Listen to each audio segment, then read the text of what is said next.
Hey everyone, it's Andy coming to you today with what probably will be the toughest communication I've ever put together in my life for any purpose. But I think it's a communication that is definitely a long time coming and ultimately something that I do finally feel confident enough to share with the world. I know a lot of you probably reached this page through another social media outlet or through a link or through a friend or something like that, uh, which you probably have already heard, at least the headline news, but I have been diagnosed with cancer. And that is still very, very, very shocking to me. Um, Very surreal, very just hard to comprehend.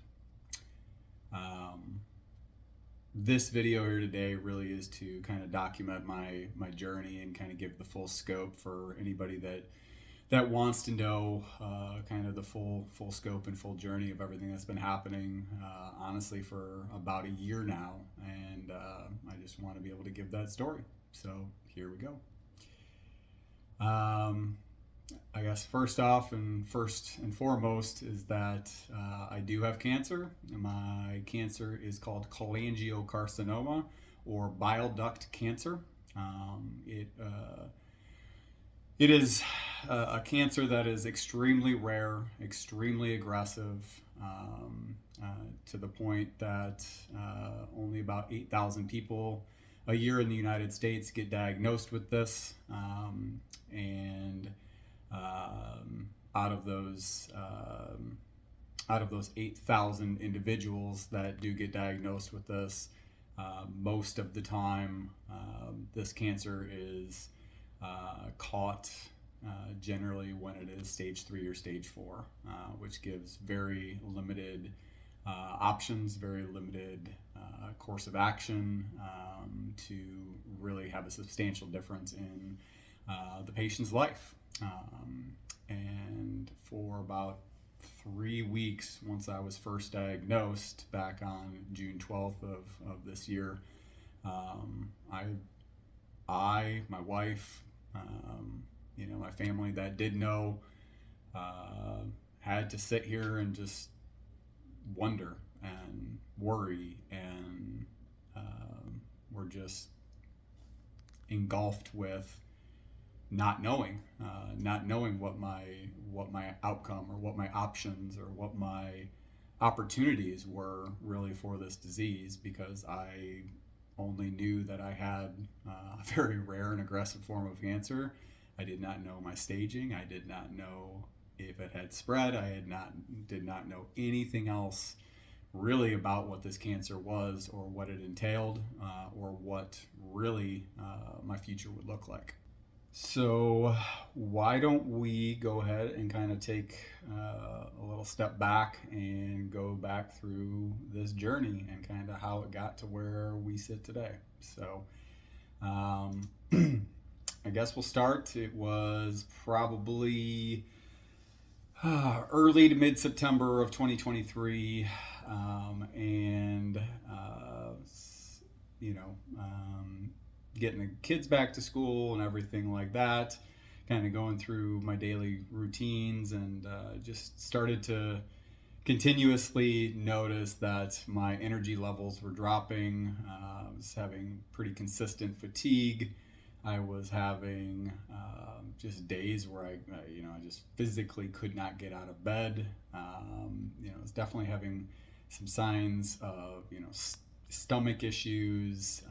Nothing to a massive degree, just general uncomfortability, in my stomach, along with, as I said, the fatigue, and then just a very difficult feeling to describe, but just uncomfortable almost in my own skin. And so with that, I was, trying to eat as clean as I could and drink water and flush it out, thinking that, even took multiple COVID tests to kind of rule out that being an option. And ultimately, everything was kind of coming back negative. And it was just like, maybe chalking it up to, the girls being back in school and, maybe bringing home some germs or something that I picked up and, just trying to fight off. Well, that lasted probably about a week before we ended up having a vacation. I wouldn't even call it a vacation. We had a family get together to say goodbye, a memorial service for my aunt. And so we had made the drive to northern Michigan and went through the memorial service. We decided to stay an extra day up in Traverse City with the kids. And basically, from the moment I arrived at that hotel to the time we arrived back in Holland, is that I was just feeling absolutely, utterly miserable and sick. Sick to my stomach. I was sweating profusely. I was, three or four times that night in Traverse City. Had sweat through the sheets, had sweat through my clothes, went through all the clothes that I had brought in. Was taking hot showers even though I was sweating because I was freezing cold, and like it just had started to get to call it a different level at that point. Obviously made it through the night, and then did the drive home, which was not a fun one, but got home. Again, continued to rest and try to recuperate early that week because I knew that I had one of my really good friends' weddings coming up that following weekend, again in northern Michigan. So trying to do everything in my power that next week to try to get healthy, and was contemplating IV therapy and B vitamins and basically anything I could do to make sure that I made it to this event. Ultimately, later in the week, had started getting a little bit of energy back. Appetite was coming back a little bit, so we decided that we were going to be able to make the trip. So we went up. I missed the golf outing because I just didn't think it was the right thing for my body, and thank goodness I didn't, because I think that would just put too much strain on me. But ultimately got to the wedding, had an incredible time, got to see, one of my best friends get married to somebody that's an incredible woman. And, it was a great moment to be around not only him and, the wedding, but, a lot of close friends that I hadn't seen in many years. So it was definitely a nice escape mentally, to be at that wedding. Didn't really have any issues at their wedding per se, but one of my close friends, who I've been friends with for since elementary school, I was telling her what was going on, and she had mentioned that some friend's husband, in fact, was kind of feeling a lot of the same things that I was feeling, and she mentioned that when he went to the doctor, they ended up finding out he had Lyme disease. And that was something that was not even on my radar, but very quickly became on my radar because for all those that don't know right now, is that, I am a business owner. I own a property redevelopment company where we focus on buying older properties and fixing them up to ultimately be short-term rental properties in the Southwest Michigan area. So I had just picked up a property to be able to renovate, and was scoping the property out a lot. It was fairly overgrown, so I was like immediately, man, maybe I got bit by a tick, and maybe that's what it is. So I left that wedding kind of thinking like, I need to go see my primary care to see if this is what's kind of happening to me.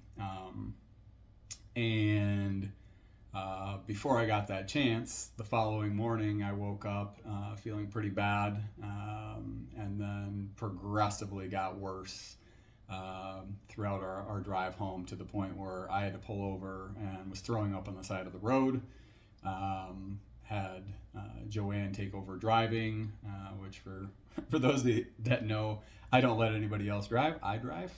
So for me to give up the driving was a pretty big deal.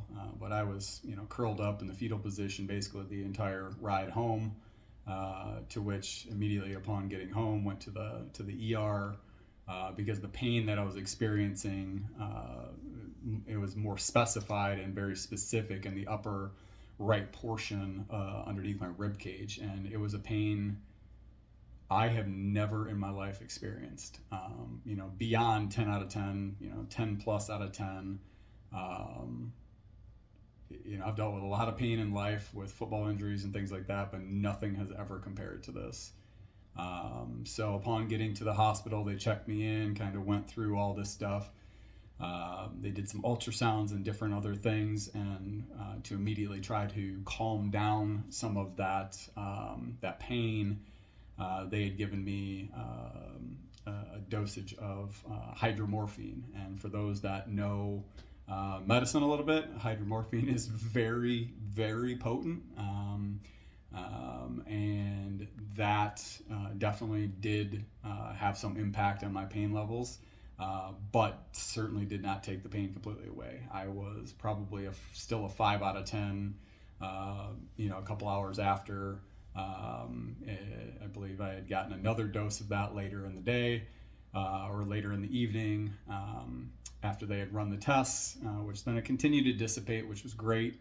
But after all the tests and all of that had come back, they had said that I had pancolitis, which is a general inflammation of my entire, intestinal or abdominal tract.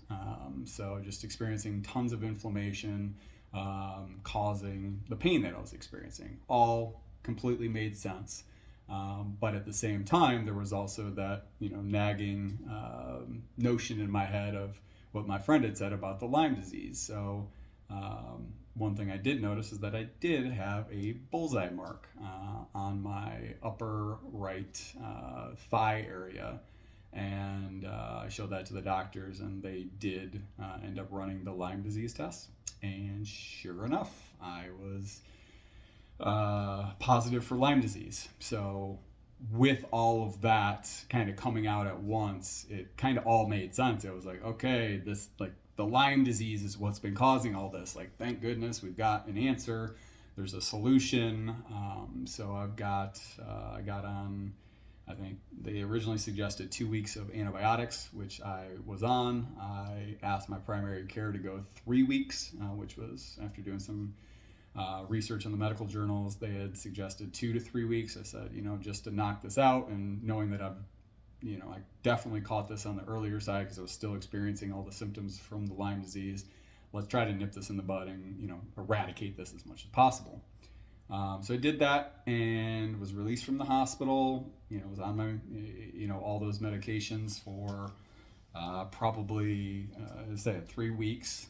And over the course of those 3 weeks was definitely feeling much better, was not having any of the pains, the malaise, the fatigue, all of that kind of slowly kind of lifted. And then by the time the 3 weeks was done, was feeling in a much better position. I wouldn't say 100%, but certainly a lot better than I'd been feeling in probably about a month. So we'll fast forward a little bit, is that, for, let's see, like the November, December, and then into January was ultimately feeling pretty okay.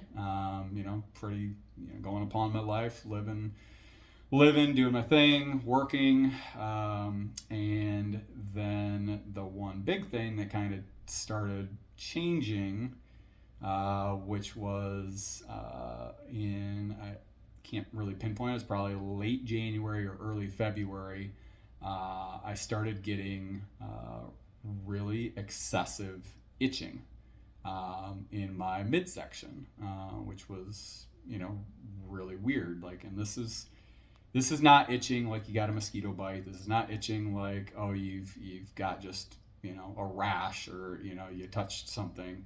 It was like, because I've had poison ivy, but like it was like poison ivy times 10, to the point where I was scratching so hard on my thighs and lower abdomen that I was leaving scars. I was leaving, fingernail marks. I was scratching and red marks and blood coming up. And so ultimately, I went to the urgent care because we were getting ready to head to Disney.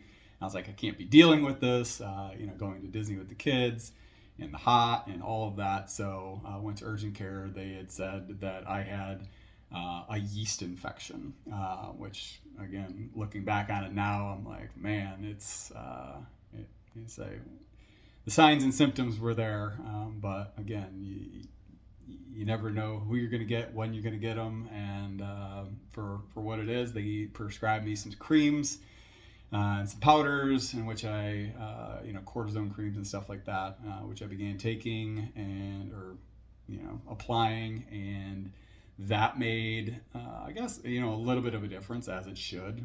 It's got some, anti-itching, medications in there. So that brought down the itching and just the pain from the itching down significantly, to the point where we got to go to Florida. We had an incredible time down in Florida.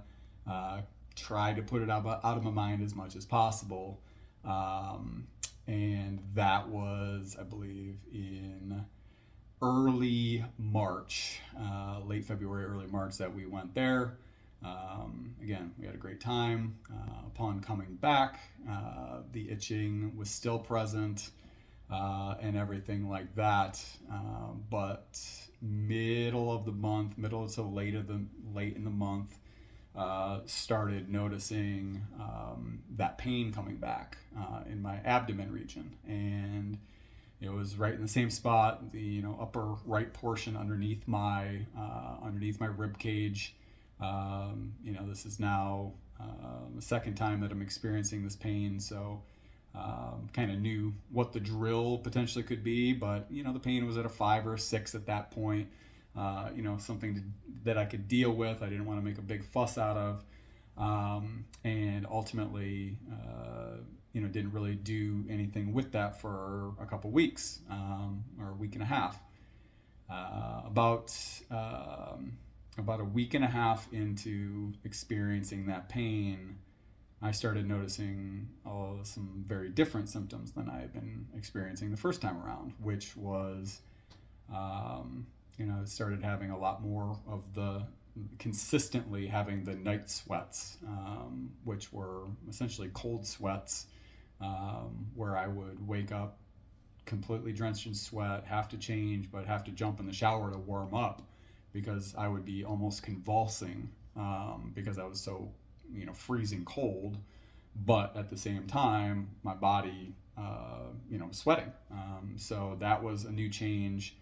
And then one of the biggest ones that started kind of worrying me a little bit was my urine started turning really a darker and darker and darker color, to the point where over the course of about 72 hours, my urine went from a pretty normal, clearish yellow liquid to something that was more like brown, dark brown, and amber in color, which,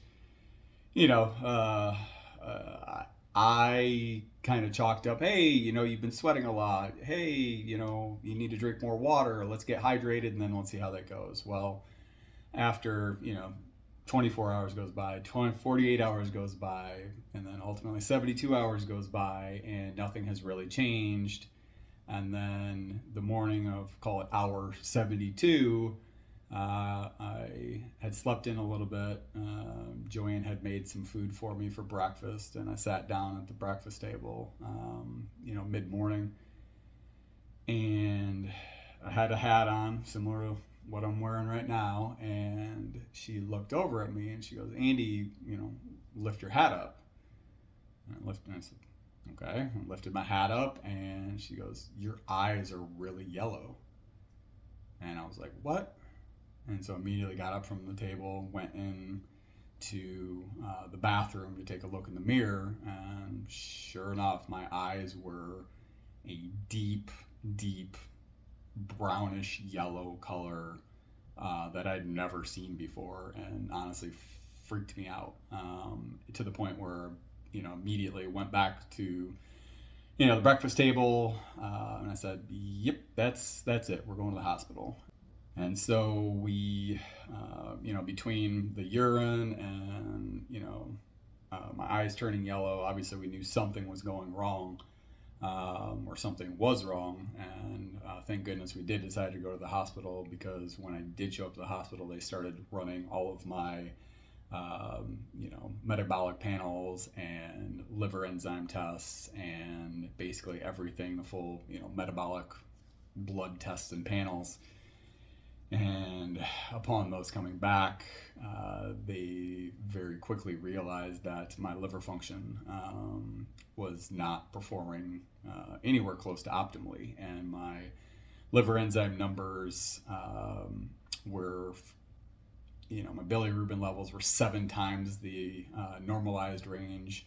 My ALP, AST, and now I'm forgetting off the top of my head, but my 3 liver enzyme numbers were all between 3 and 5 times the expected range for somebody of my health and my condition. So all those things just completely jumped off the page as, hey, something going on in there.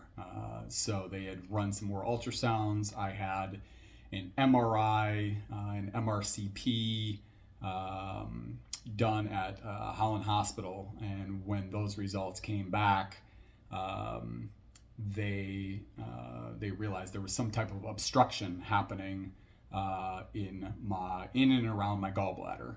They couldn't specifically identify it at that time. But around 12:31 in the morning that night, I was told that I would need to be transferred over to a hospital over in the Grand Rapids area, the University of Michigan, because they, at the local hospital, did not have the tools and resources to be able to help what I needed help with. So I was transported via ambulance over there to U of M Health West, and at that point they ran more tests. They knew there was an obstruction of some sort, and ultimately they thought that I was having gallstones.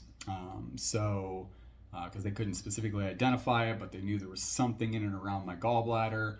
So they were going to do the following morning, or I guess that morning, after arriving in the Grand Rapids area around 2-3 o'clock in the morning, that they were going to do that morning after I had slept a procedure called an ERCP. Don't ask me what it stands for, because I will never get all the technical terms, but an ERCP, which is basically they insert a tube down your throat. You're knocked out, but I have a tube down my throat that ends up having a scope, which has a camera, and they're able to do procedures within my I guess gallbladder / bile duct tree, in and around my liver and my small intestines and stuff like that. And when they went in there, they were fully expecting to be removing gallstones. Well, I didn't know this because I was still out of it, but when I awoke, they had I guess briefed me, but I don't remember that. They briefed Joanne as well, saying that when they were in there, they did not find gallstones, but in fact they found what they call stricturing, or basically the bile ducts constricting on themselves, not allowing the bile to flow freely to and from my liver, gallbladder, small intestine, which is ultimately the bile was backing up inside my liver because of these strictures and closing of my bile ducts. at that time, and that was what was causing my liver enzyme numbers to be through the roof because it was just sitting there with nowhere place to go. So my liver was becoming more and more toxic by the moment, and that with that they ended up to try to help the situation. They put in a bile duct stent. And that was basically to open up that valve that was having the main bile duct valve that was having issues, transporting that bile.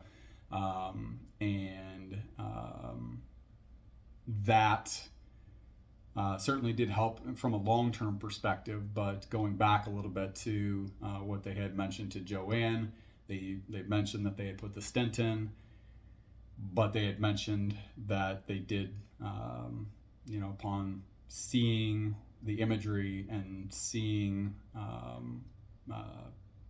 comparing it to the symptoms that I had and everything that was going on, is that they had diagnosed me with primary sclerosing cholangitis, or PSC, which is a incredibly rare, about 1 in 100,000 in the U.S. have it or get it. Essentially it's what I had mentioned, is that it's the bile ducts constricting on themselves, not allowing bile to flow freely between your gallbladder, liver, small intestines, and for it all to be functioning in a proper manner to break down your food. So that was, loss of appetite, not eating, caused my malaise, caused my lethargy. All of those different things were kind of all coming together, and it was this newly found autoimmune disease called PSC that was really causing all these, all of this pain that I was experiencing, and a lot of these symptoms that I had been experiencing for many months on and off. As the days went by, post that procedure, I think I was in the hospital for about 3 more days, and over that time they were monitoring my blood and liver enzymes and everything. Everything continued to trend downward, so the bile duct stent was actually working, which was an amazing thing. I was feeling better. I was actually able to start eating again, very slowly. And then ultimately, about 3 days later, I was released from the hospital. And was extremely excited to be out of the hospital. It was the longest hospital stint I had ever done. I've had some knee surgeries and stuff like that, but never was 4.5 days in the hospital. And so was extremely happy to get back home, get back to the girls, and just some sense of normalcy after being in the hospital. With that, they kind of sent me on my way. I had some follow-ups with individuals, and they had also mentioned that, moving forward, that I should be looking at some bigger medical institutions, either the University of Michigan. We had suggested the University of Chicago as well, which ultimately is where we've decided our care will be.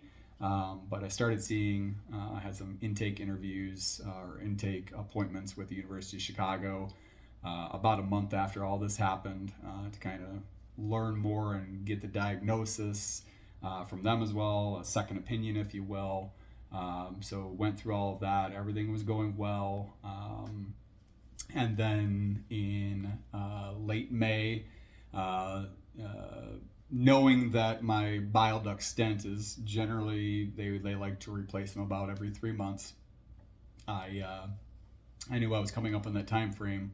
But in addition, I had started having a little bit of pain again, and I was having pain in that same exact region.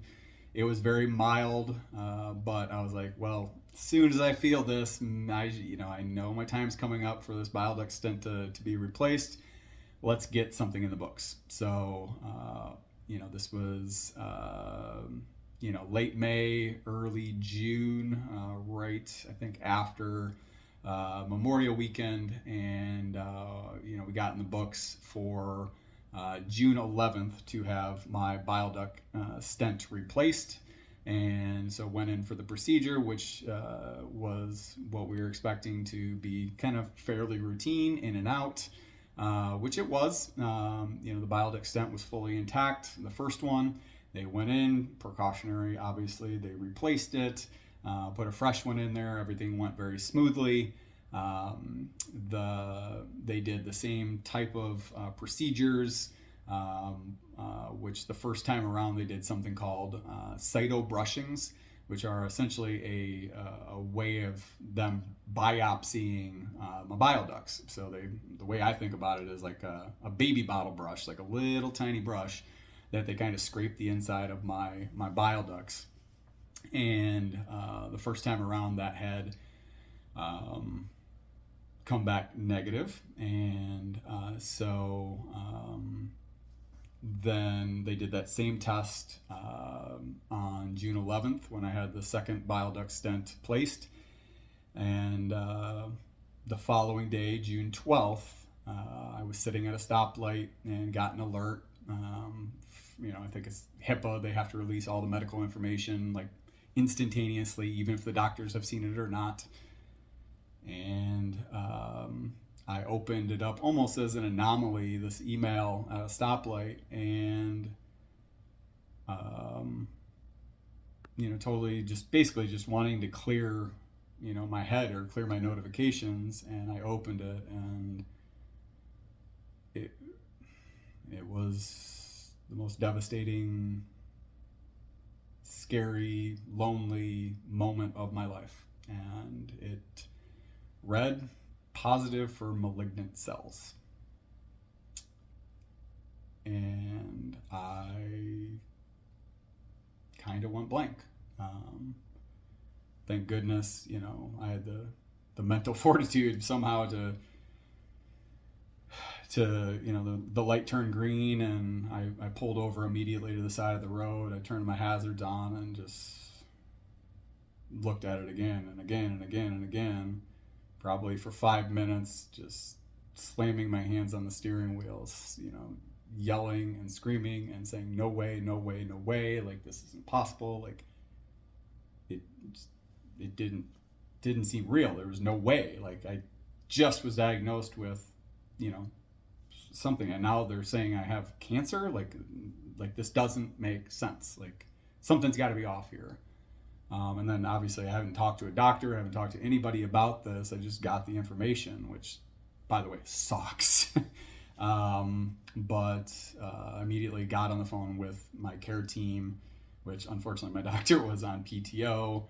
As I was waiting on hold and everything for like 30-40 minutes while they were trying to find somebody to talk to me, my doctor called me in from PTO on the other line, and I said, "Hey Andy, how's it going?" I said, "Well, not too good if trying to joke around, but not too good if what I'm reading is right." And I said, "Yeah, unfortunately, I'm just reading over this myself, and yeah, it's showing that you have come up positive for an adenocarcinoma, malignant cells, which you do have bile duct cancer or cholangiocarcinoma based on our pathology results."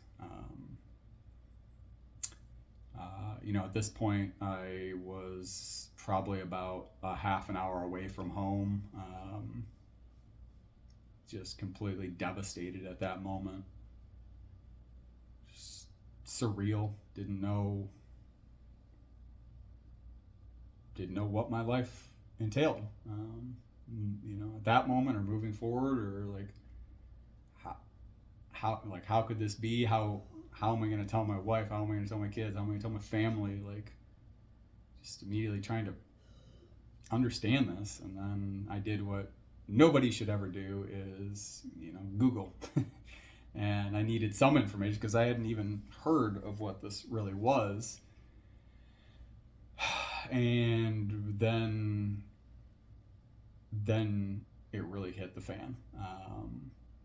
And that's when I started seeing the mortality rates. It still gets me like today because I remember that moment. Because it was truly a moment where like I didn't know if I was going to be here. a year from now.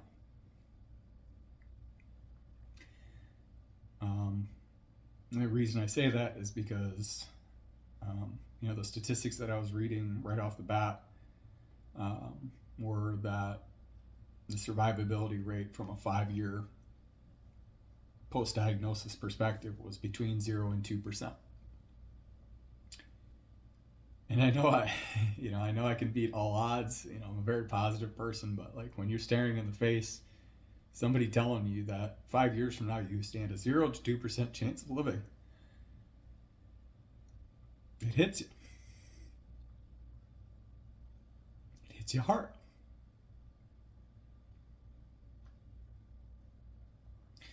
Not only did I, thinking about this immediately and for myself, but I am then sitting there thinking about my family and how I'm going to tell my wife.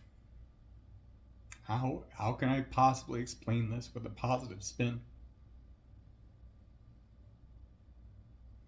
How can I tell my wife that I'm going to be all right? How am I going to tell her that she's not going to have to live without me? That my kids are not going to have to grow up without me? When all the statistics are telling me otherwise. So, yeah, that was a lot. So for the next 2-3 hours, I sat basically just sitting in a parking lot, researching, knowing that I wasn't going to go back home because Joanne was on a call, a 2-hour work call where she was doing a training. So I was like, I'm not disturbing her with this. I'm not barging in the door and messing with her work. So I was like, I can hold this off. I can tough it out. And, after the kids go to bed, I can head back home. She'll understand after all this, hopefully, after I explain it. But so I went and did the work. I carried on with my day, trying to just blank out, in a sense, for a few hours. Finally get back home, and I end up having to tell Joanne literally the toughest news I've ever had to tell anybody in my life. And I know she wasn't ready for it. I wasn't ready for it, but it hit hard. And I think Joanne, if I had to visualize what I saw in her face, was like stop messing around. Like, this isn't a funny joke. To saying it again, and it sinking a little bit more, saying it again, and it finally kind of hitting. And that's when it was just the next 2-3 hours. I mean, this was at like 10 o'clock at night. Again, I wanted to do this after the kids were in bed. But for the next 3-4 hours, we just sat in bed and cried together. And it was devastating. Just devastating. Eventually, I told her what I did know, and I told her I was very honest. I was like, I don't know a whole ton, but here's what I know right now. But what I do know is, do not Google. Do not look at the statistics, because I'll tell you right now, they're crappy, like beyond crappy. And that's the easiest way I could describe it without like literally saying the numbers. And so we left it to that. We basically both kind of fell asleep, kind of crying, if you will, and in each other's arms type of thing. We just kind of exhausted. Kind of picked it back up in the morning, which Joanne did not go to work that morning. I did not go to work.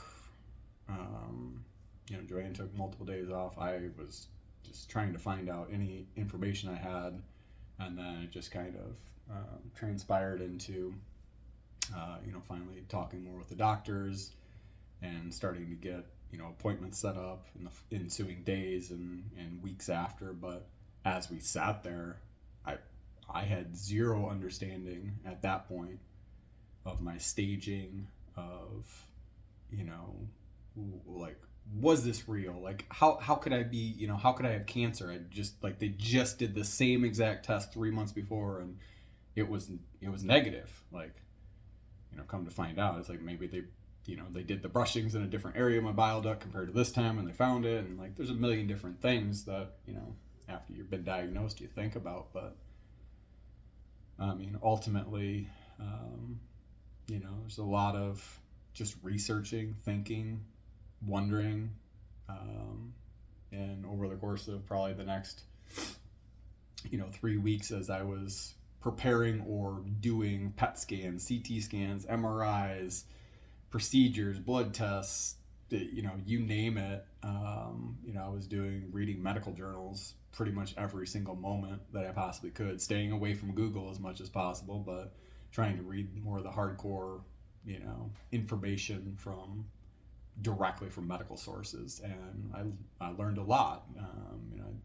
I estimate that I probably during that time read about 1,500 pages of medical journals, and infographics, and anything that I could get my hands on around this. Which there's definitely information out there, but because this is very rare, it's not, call it, as studied as something like breast cancer or prostate cancer, or some of the really high incident rates of cancer. And so just trying to go through, decipher what's real fact from what is, call it, hearsay. And that's why I try to stay more on medical journals and things like that.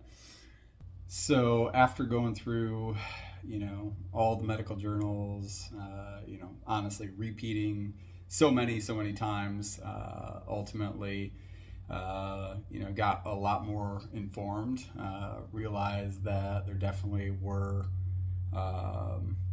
options should I be on the earlier side of this cancer thing. And so through a whole hell of a lot of prayer and just keeping a positive mindset as much as possible, ultimately went through all of the different tests and the PET scans, and the results started slowly coming in and started getting more and more information. And ultimately, I believe it was right around, just after 4th of July, really got more information from my team at the University of Michigan Health West, which that information came back is that, the PET scan had showed that it had not metastasized. Thank God. Had not metastasized to any other places in my body, but was localized at that time. And they did only find the spot in my bile ducts. I shouldn't say only in my bile ducts, but it was very fortuitous that it was, confined to my bile ducts.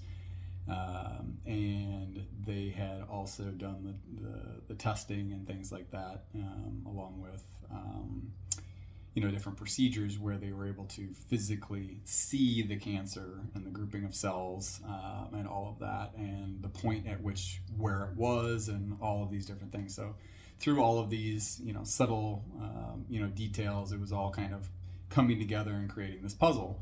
And the puzzle ultimately led to the team over at the University of Michigan Health West taking my diagnosis of primary sclerosing cholangitis, PSC, along with the cholangiocarcinoma, or bile duct cancer, and all those findings, and bringing them with a multidisciplinary group of individuals who made a decision at the cancer board that I was actually a candidate for curative therapy through surgical resection, so removing the cancer.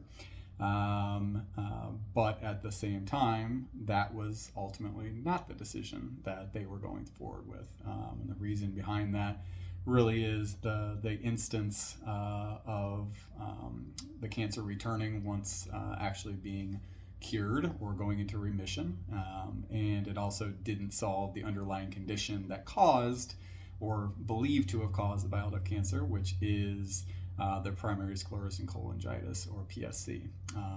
And so with that, the ultimate recommendation from that team, which since has been seconded and thirded, or second and third opinions from University of Chicago and Mayo Clinic in Jacksonville, is that the recommendation that I am proceeding forward with is a liver transplant. And my likelihood of either of those returning goes below 20%. So it really gives me a really strong chance of, living out my entire life, as expected. And again, Dave told me, I've told them, other than this particular thing, is like, I'm a very healthy individual. I eat right. I don't drink, I don't smoke, I don't do any of the things that would cause me harm. I'm mobile, I'm athletic, like all these different things that for many could be pre-existing conditions. I don't have those, so they're extremely confident that I am a great candidate for the liver transplant. I'm a great candidate for this to be a curative therapy for me, to have a full recovery and have a really solid chance at this cancer, not returning and living out my full natural life as if I never had this, which is, hearing that and, knowing that is something that I can't even put into words after, living through, three-ish weeks of, just literally thinking I have no chances, or at least on paper have no chances. So again, all praise, and grace be to God on giving me this opportunity and giving, my daughters a chance to have their father here. And, I'm extremely positive, not only about this, but about it giving me that second shot to really put me in a position where it's like, I'm already doing the right things, but how can I, hopefully do things even better after this? So I'll take a quick pause with that and just say, like, even though I have such, amazing news, and I am so incredibly grateful, and, feel like so many prayers are being answered right now, is that I do have an extremely long uphill battle. Just because I'm a candidate for a curative therapy doesn't mean, number one, that it will work. It doesn't mean that there can't be recurrence. It doesn't mean that there can't be complications. It doesn't mean that I don't have to go through all the pre-work and then the post-op and then all of the 6 to 12 months of recovery time ultimately before I would kind of be giving the green light to kind of go back to living. So I've got probably between 12 and 18 months of extremely rough, not so fun things that are going to be happening, and complications, and I pray that there's very minimal of that, but just knowing to expect the unexpected, that's kind of where I'm going. But know that God's got me, and that there is ultimately a shot. I have a shot, and that's all I need. I told this to my doctors at the University of Chicago, and they got a kick out of it, which was, it's like, I know the odds. I was like, I know I'm like one of 100,000 people that have this, and then out of that 100,000, people that get this, or out of the 1 out of the 100,000, the odds go down even more because I have hilar cholangiocarcinoma, which is a very specific spot, which is why I'm able to have this surgery, is that it has to be, the tumor has to be under 3 centimeters. It has to be in a very specific spot of your bile ducts. It has to be, early stage cancer. Like there's so many different things that add up to this literally being like a 1 in a million shot that it was caught and I'm able to do something about this, or the doctors are able to do something about this. So, a 1 in a million shot. And I was like, well, I kind of have beaten odds like that before. And I was like, I came in as a walk-on at Michigan State. I was able to not only, be on the team and, which is, maybe 1 in 50,000 or 100,000 people get, the chance to play D1 college football. Well, then I get a chance ultimately to become a starter at long snapper, ultimately get a chance to earn a scholarship. And so all of those things on paper would likely stack up to, somewhere around 1 in a million that, that would actually happen. And, I'm very proud of the fact that I can say that I've done that in my life. And it just gives me a data point to say that I can do it again. I've already beat the odds once. I'm going to beat the odds again here. And that's going to give me strength. It's going to give me courage. It's going to give me that fighting chance and that determination to do this, not only for myself in a lot of, ways like, I was doing in college or in football. It's like I'm doing this for myself, my family, my immediate family, my extended family, my friends, for those that, like I said, I'm putting this video on for is like, hopefully I can help people as well. And, I think through this, that's one of the things that I've learned is, this is not just something that's going to be affecting me. It's going to be affecting everybody around me. And while I don't want this to have an impact on anybody else's life, I know it will. I've kind of already seen that.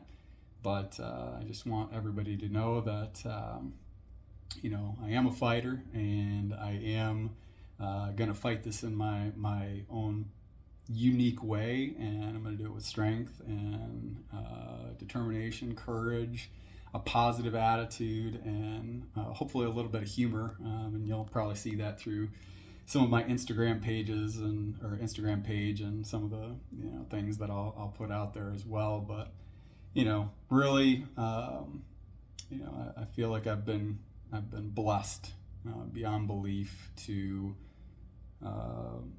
be in a position to have a liver transplant, to save my life and to beat this thing. And for that, I am and forever will be grateful. And now the real work begins.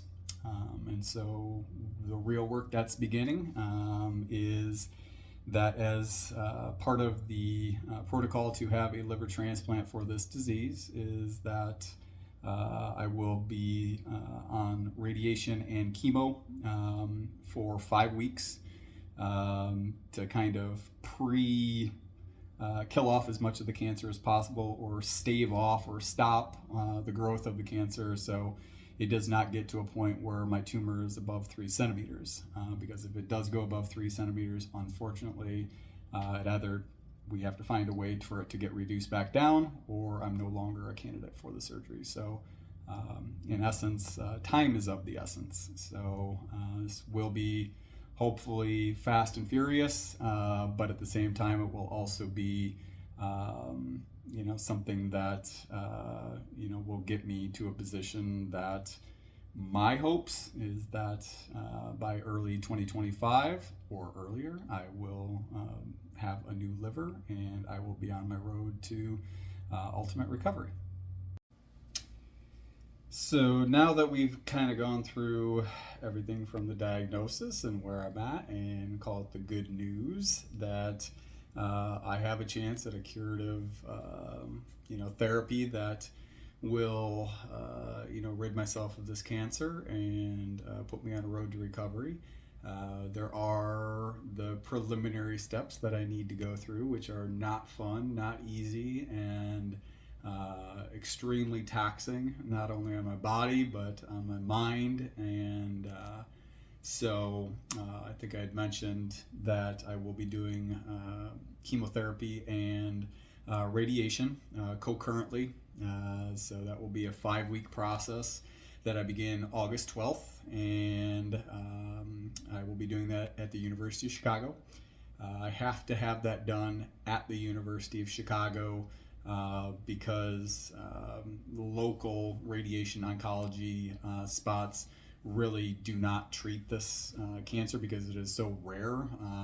The doctors at the University of Chicago have unanimously essentially agreed that there's the level of trust that they have in their own team versus a team that is not at the hospital is not something that they want to I guess take a chance with. And so I will be commuting in to Chicago from Holland, Michigan every single day, Monday through Friday for 5 straight weeks. It's going to be about a little over 300-mile drive round trip. So looking at probably 5 to 6 hours of commute time every day, Monday through Friday, from call it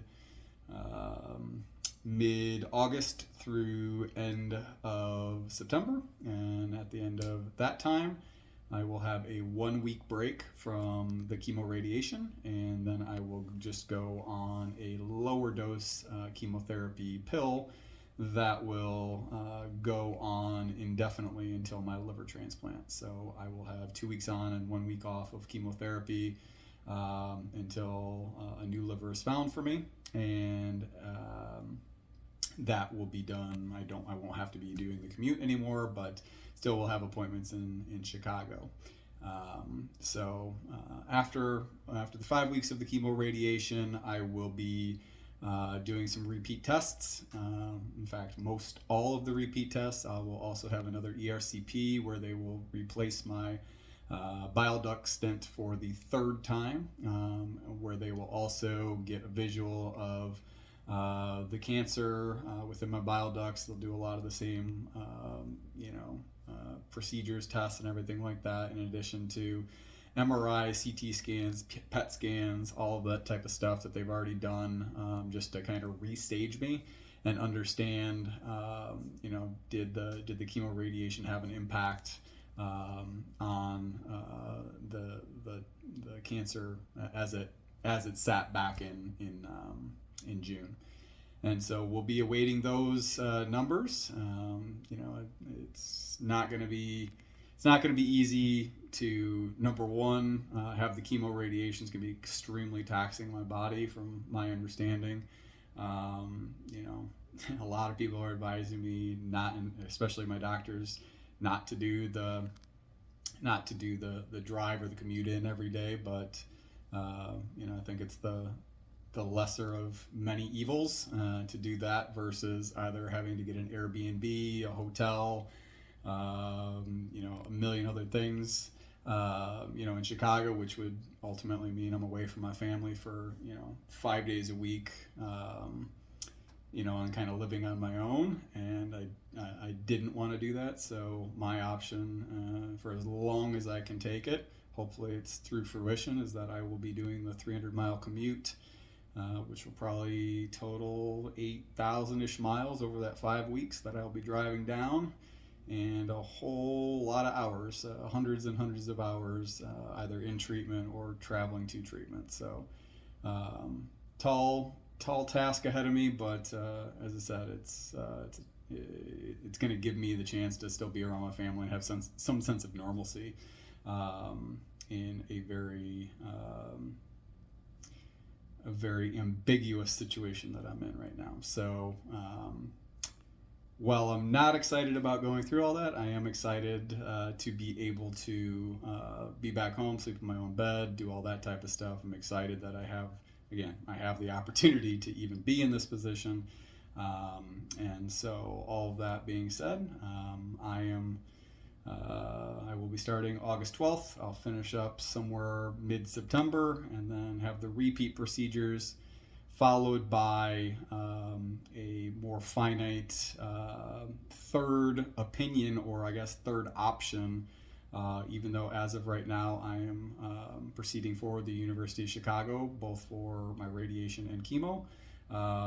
And for the transplant, I am evaluating Mayo Clinic down in Jacksonville for multiple different reasons, both from a lifestyle perspective, but also where would I want to be recovering, but the biggest part of all of that is really around the statistics, and the statistics are slightly better from an outcome perspective, both from the surgical standpoint and longevity standpoint. The statistics are slightly better at Mayo Jacksonville, and they have done about 3 to 6 times as many. Depends on how you look at it, but 3 to 6 times as many liver transplants across their 3 campuses than what University of Chicago has done. So strength in numbers. The more you do, the more knowledge you have. So we're going to go down to Jacksonville to get that evaluation in the last week in September, and then we will have to make a decision on whether we stick with the University of Chicago or we go to Jacksonville. And so it could be a lot of life changes, not only with this, but where we're living and things like that in the coming months, but ultimately all for call it the greater good, and to put me in the best position to be around here for many, many, many years to come. So that's where I sit right now.